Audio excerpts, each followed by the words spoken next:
Magandang gabi po sa inyong lahat. Magandang araw o magandang tanghali kung saan man po kayo naroroon. Ano po? Ako nga po pala muli si Yul Villanueva, ang inyong pong lingkod. Okay. Ngayon sa gabing ito ating mga kapatid, magpapasakali muna tayo. No? Medyo kinakabahan ako sapagkat ito ay yung unang after like 1 year ata nakaraan nung makalipas na nag-deliver ako ng mensahe sa inyo, no po. So I may not be qualified to speak here to you mga kapatid sapagkat tayo po ay hindi perfecto, ano po. But one wise man I heard before, ano po, says that listen to every word that I will be speaking or coming out from my mouth, as it is not from me, but from the Lord, our God the Father. So mga kapatid, I am humbled to be in front of you today to deliver the bread of life from our Lord, our God the Father. As the proverb says, be humbled, you, causing you to hunger and then feeding you with manna, which neither you nor your ancestors had known, to teach you that man does not live on bread alone, but on every word that comes from the mouth of the Lord. It comes from the book of Deuteronomy, chapter 8, verse 3. So for today, mga kapatid, we are going to talk about dealing with rejection.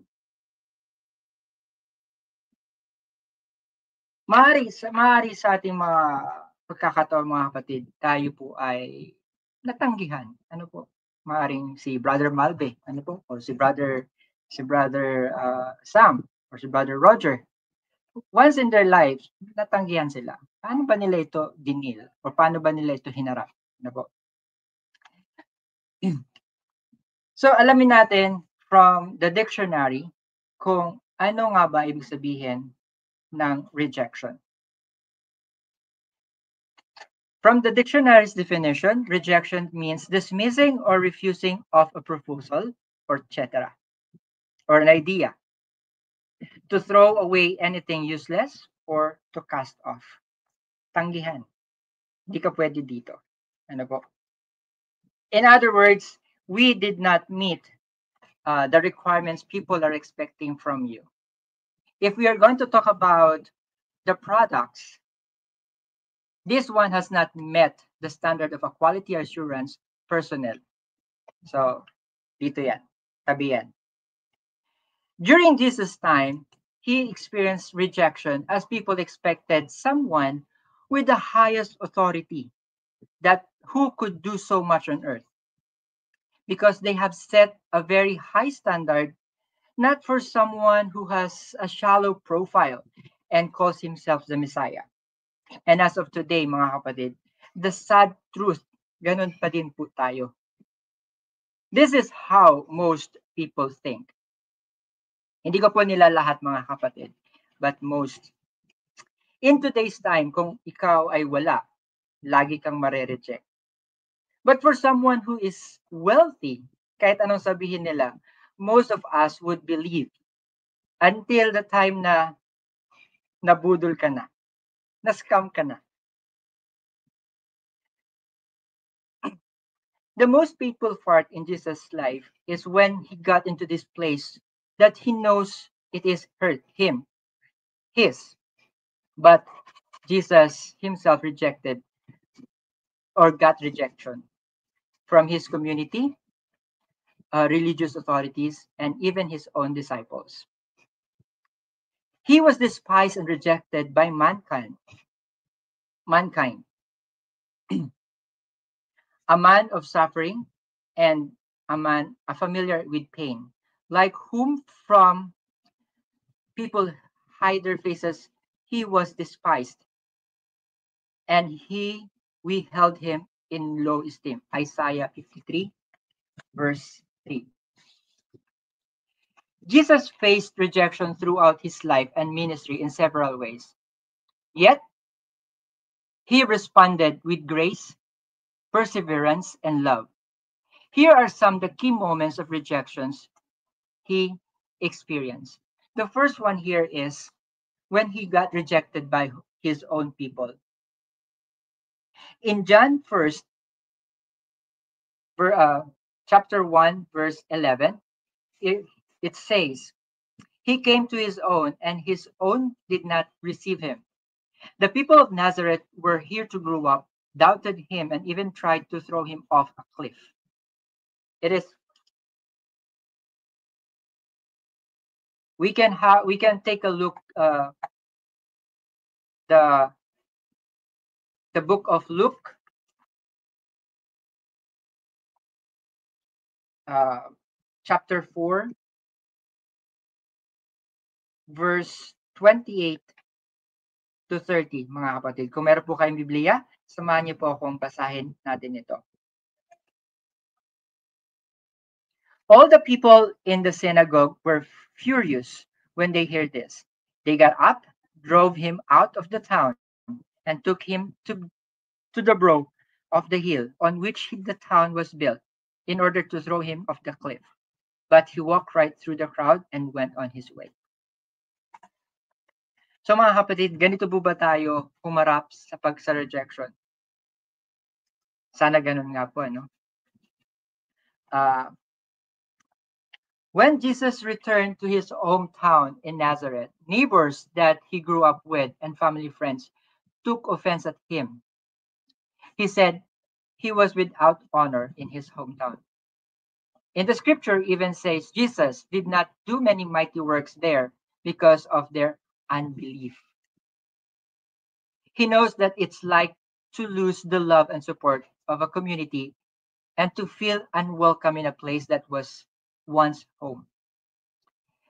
We will be able to find this in the book of Matthew 13:57.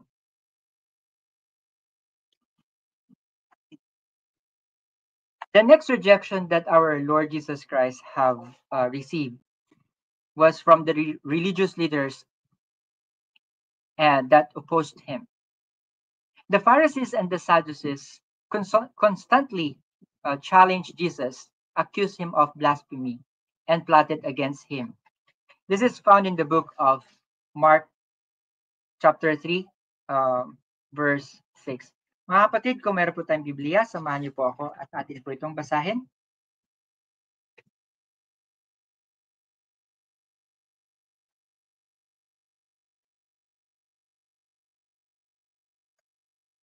At ganito po ang sinasabi. Then the Pharisees went out and began to plot with the Herodians how they might kill Jesus. Akala niyo yun mga kapatid. Jesus is just doing his ministry, pero according to the will of our Lord God. Pero ang mga taong nagsisilbi kuno sa ating Panginoon ay pinag-iisipan siya ng masama kung paano siya itatakwil. Jesus also received rejection from his own disciples. This happens when his disciples abandoned him. When Jesus was arrested, most of his disciples fled in fear. Even Peter denied him 3 times. Kung maalala niyo mga kapatid, ito na yung time na pinagkaila siya ng kanyang mga disipulo kung saan itinanggi siya para sila ay maligtas sa pagkahuli o pagka-aresto. In Luke 22:54-62 or Luke chapter 22 verses 54 to 62. At atin pong basahin ang sinasabi ng Biblia.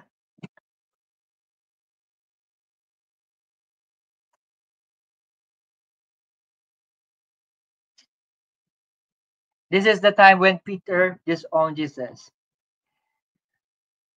Luke 22 verses 54 to 62, and here it says, Then seizing him, they led him away and took him into the house of the high priest. Peter followed at a distance, and when some there had kindled a fire in the middle of the courtyard and had sat down together, Peter sat down with them. A servant girl saw him seated there in the firelight. She looked closely at him and said, "This man was with him." But he denied it. "Woman, I don't know him," he said.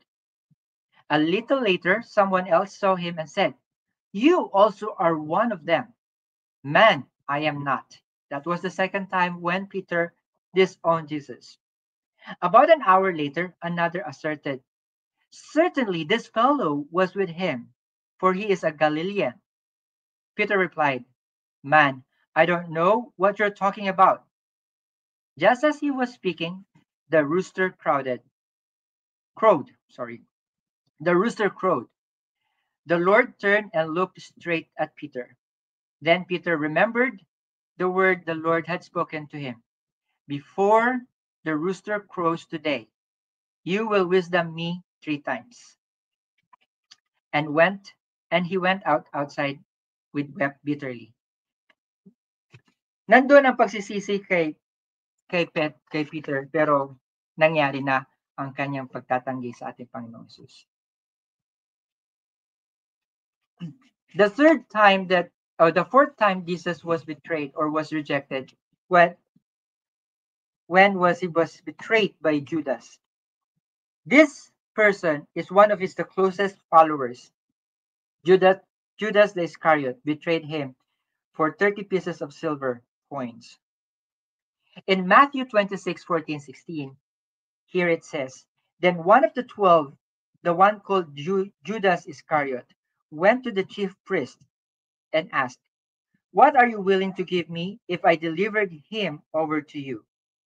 So they counted out for him 30 pieces of silver. From then on, Judas watched for an opportunity to hand him over." Ito yung napakasakit sa kalooban, mga kapatid, na kung saan mismong sabihin natin kapamilya mo o close na kaibigan mo ang magbe-betray sa'yo. They reject you as your own.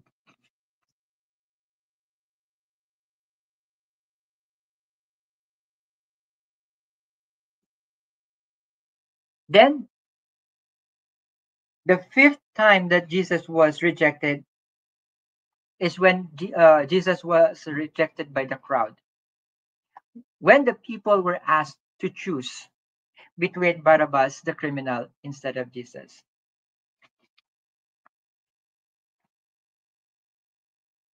In Matthew 27:20, mga kapatid, ating pong basahin.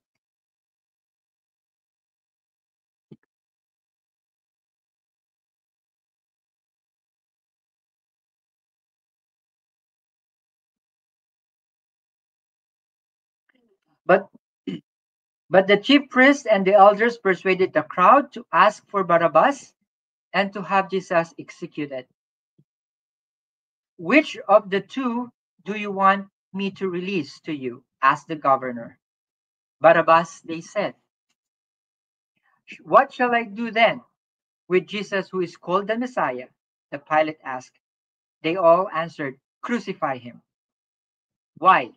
What crime has he committed?" asked the Pilate. Dito, mga kapatid, walang maibigay na matinong kasagutan ang mga tao, kundi isang humiliation o isang inakusahan nila ng blasphemy ang ating Panginoong Jesus, na tinatawag niya sa kanyang sarili na Messiah. Then God, our Lord Jesus Christ, mocked and humiliated him. Before his crucifixion, Jesus was beaten, spat on, dressed in a robe, and mocked as a king of the Jews.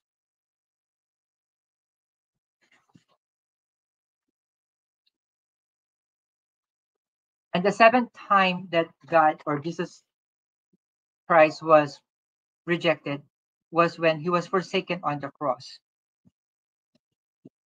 He feels that in his deepest suffering, he cried out, my God, why have you forsaken me?"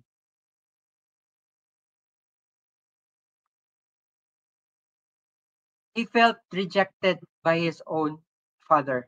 when he was put up on the cross.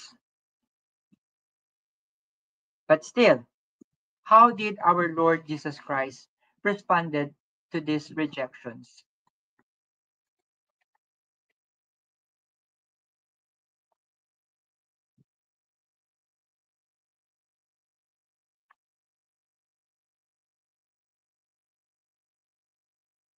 Despite facing rejection, Jesus responded with love, forgiveness, and perseverance. He forgave those who crucified him by saying, Father, forgive them, for they do not know what they are doing. It is found from the book of Luke, chapter 23, 34. God, our Lord Jesus Christ, also remained faithful to his mission, fulfilling prophecy and offering salvation. He also conquered rejection through his resurrection, proving that God's plan could not be stopped. Mga kapatid, sagap sa mga oras nito, God shows us, or Jesus Christ shows us to remain um, positive. Ano po? To remain in our mission. Ano po ba ang ating mission sa mundong ito o sa daigdig na ito? Kaya lamang po mga kapatid ang makakasagot niyan kung ano po sa inyo, sa tingin niyo po ang purpose ninyo.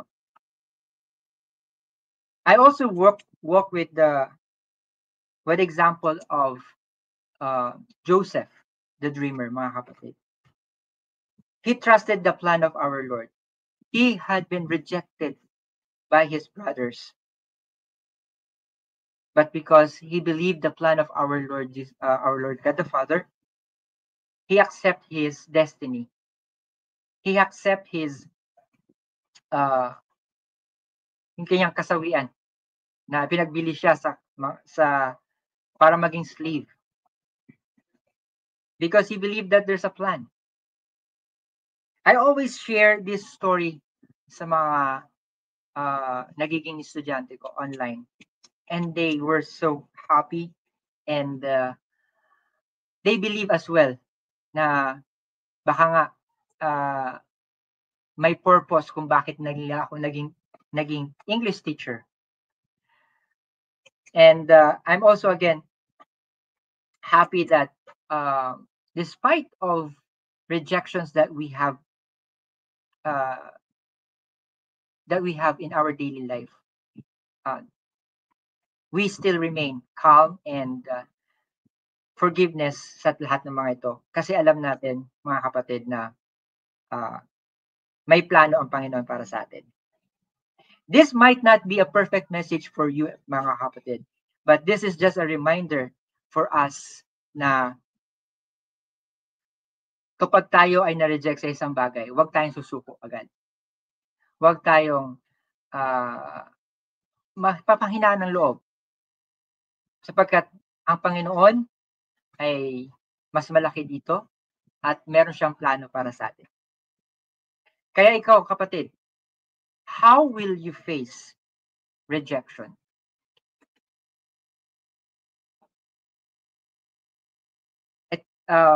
Ito po ay katanungan na kayo lamang po ang makakasagot sa inyong sarili. Kayo po ba yung taong nagdadamdam kapag na-reject? O kayo yung taong positively tinatanggap ang rejection sapagkat alalaman natin na may para sa atin. Muli mga kapatid, maraming salamat sa inyong panahon at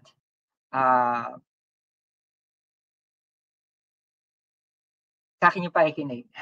Maraming salamat.